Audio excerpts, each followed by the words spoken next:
Ya pemirsa, masih di perhelatan Cold Trans Asia 2024 dan pada saat ini saya sudah bersama dengan Alexander Eri Wibowo selaku Direktur dari PT Bayan Resources Tbk sekaligus Wakil Ketua Umum dari APBY. Halo Pak Alex, apa kabar? Baik, terima kasih. Baik Pak Alex, melihat acara ini, pertama-tama saya ucapkan selamat atas terselenggaranya Cold Trans Asia ke-29 dan juga atas suksesnya penyelenggaraan acara ini. Kira-kira apa Pak yang membedakan acara Cold Trans Asia 2024 pada tahun ini dibandingkan dengan tahun-tahun sebelumnya? Oh iya, kalau temanya tahun ini adalah lebih to address supporting energy security in global transition to net zero. Artinya di sini ada para pelaku industri batu bara itu mencatat bahwa ada satu hal yang penting yaitu keamanan energi gitu. Artinya batu bara ini masih menjadi bahan yang penting untuk energy security di masa transisi ini. Itu menjadi kekhawatiran atau masih catatan dari pelaku industri di dunia.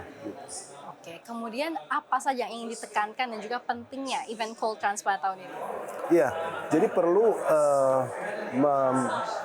bagi pelaku industri untuk berkolaborasi. Misalkan dari sisi coal producers, bagaimana coal producers bisa berperan meningkatkan pertumbuhan atau mencapai rencana kerja produksinya, dan itu menjadi hal yang penting juga bagi dari pelaku pasar, dari end user.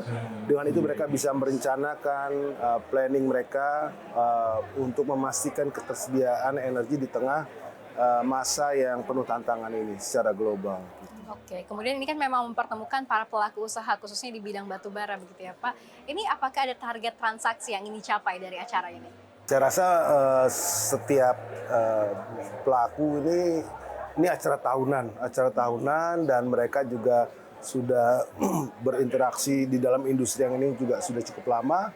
Transaksi pasti kemungkinan selalu ada. Maksudnya untuk tahun ke depan 2025 perencanaan dari sejak acara ini gitu ya. Baik, kemudian seberapa penting sih Pak Alex sebetulnya peran batubara Indonesia di mata supply chain Asia maupun dunia?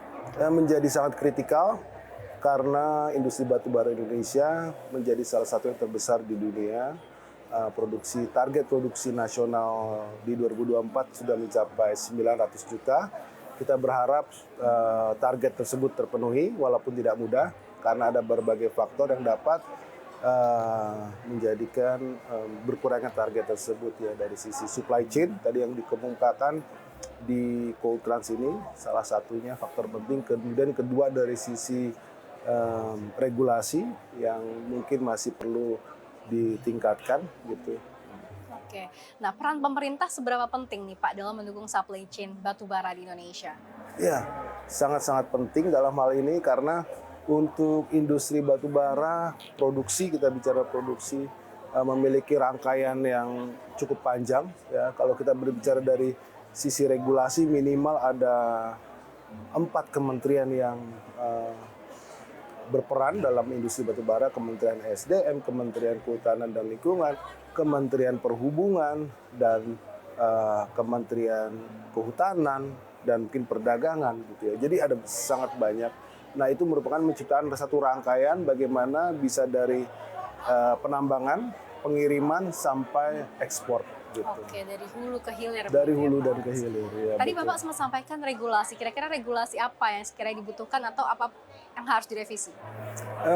Sebenarnya yang diperlukan adalah kecepatan. Misalkan ya rencana kerja produksi itu kan per tahun ya. Dalam rencana kerja produksi itu per tahun masing-masing pelaku menetapkan berapa jumlah produksinya. Nah, itu tadi rangkaian tadi ya. Jadi ya dari segala izin, misalkan izin lingkungan, izin kehutanan, izin revisi RKB, nah itu saling kait-mengkait gitu. Kemudian nih Pak, tahun 2023 lalu ini produksi batu bara kan mencetak rekor. Tahun ini kira-kira outlook-nya bagaimana? Outlook-nya, kurang tahu datanya, mungkin dari SDM lebih lengkap. Tapi misalkan dari Bayan sendiri saja itu bisa mencapai produksi kita sesuai dengan rencana kerja sekitar 56 juta 56 juta pada tahun ini. pada tahun ini ya. Untuk sampai semester 1 2024 sudah berapa yang tercapai, Pak? Hampir 50% ya average-nya. Ya. Dan itu Masih apakah jauh. sudah memenuhi DMO atau di luar iya. itu?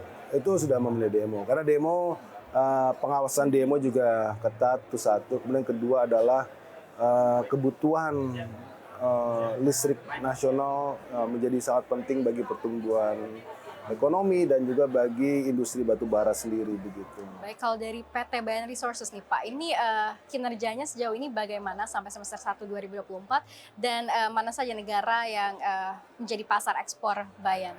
Ya, kinerjanya sesuai dengan ekspektasi.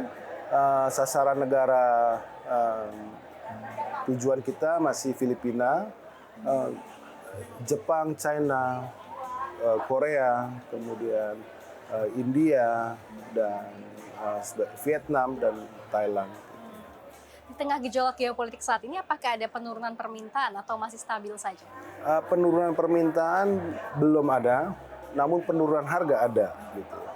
Jadi permintaan banyak memang.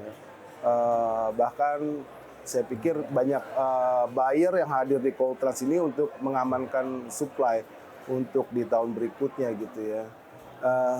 Namun demikian ya kerja di industri batu bara ini kan untuk pick up produksinya tuh butuh waktu gitu.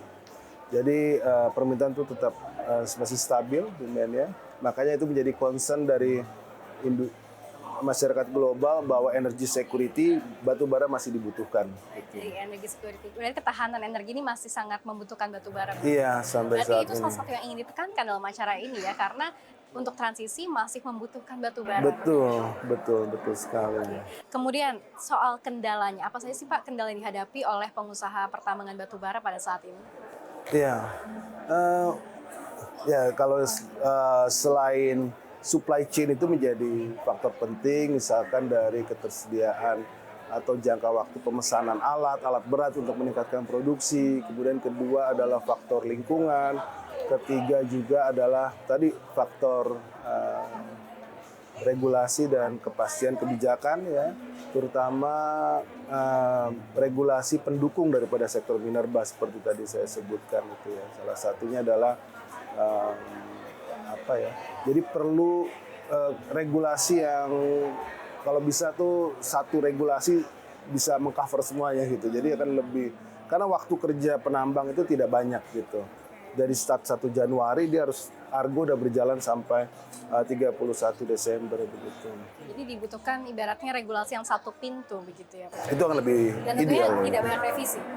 Tidak banyak revisi, itu lebih ideal sekali gitu. Kalau Baik, bisa. tapi dari sisi pelaku usaha batubara ini Pak melihat mitra instansi pengelola batubara atau MIP ini bagaimana? Kira-kira implementasinya kan katanya akan 2025, ini apa yang diharapkan? Iya, yang diharapkan itu pertama tujuan normatifnya bisa menjamin kebutuhan domestik, mengurangi diskrepansi harga ekspor dengan harga domestik. Tapi lebih daripada itu, sekarang relevansinya mungkin menciptakan kepastian supply bagi pembangkit listrik di Indonesia, gitu. Nah, walaupun bergerak harganya mungkin sekarang udah nggak terlalu signifikan karena harga domestik dengan harga internasional sudah tidak terlalu jauh begitu ya. Dan itu tentu juga menjadikan alat instrumen bagi penambang batu bara untuk comply dengan DMO-nya juga gitu. Karena ada MIP adalah lebih insentifnya, tapi juga ada penalti dan kompensasinya kalau tidak memenuhi DMO ya. Jadi ada suatu urgensi yang dibutuhkan oleh para pelaku usaha untuk MIP ini dibentuk segera. Gitu. Iya, saya pikir ya akan sangat bagus gitu. Kemudian mungkin yang terakhir dari sisi Bayan Resources sendiri, bagaimana kira-kira shiftingnya ke transisi energi menuju net zero emission? Iya, untuk sementara ini fokusnya bisa pada peningkatan komoditi batu bara. Ada macam-macam caranya, dari yang cara yang high tech sampai yang simple gitu ya. Cara simple adalah dengan blending. Cara yang udah high tech, briquetting, upgrading, gasifikasi, liquefaction, itu cara-caranya. Jadi sudah arah ke sana begitu. Minimal dari blending yang bisa menekan emisi juga bisa dilakukan. Misalkan dengan sulfur yang rendah ya, itu akan sangat membantu bagi para PLTU supaya bisa menekan emisinya. Gitu. Baik, terima kasih banyak Pak Alex atas waktunya. Kita harapkan tadi target PT Bayan bisa tercapai pada tahun ini dan juga acara ini bisa menjadi suatu hal yang bermanfaat bagi para pesertanya. Terima kasih banyak Pak Alex. Sekali lagi sehat selalu untuk Anda. Terima kasih. Ya. Ya pemirsa, itulah wawancara kami dengan Alexander Eriwibowo selaku Direktur PT Bayan Resources Tbk sekaligus Wakil Ketua Umum dari APBI CN Indonesia Beyond Business.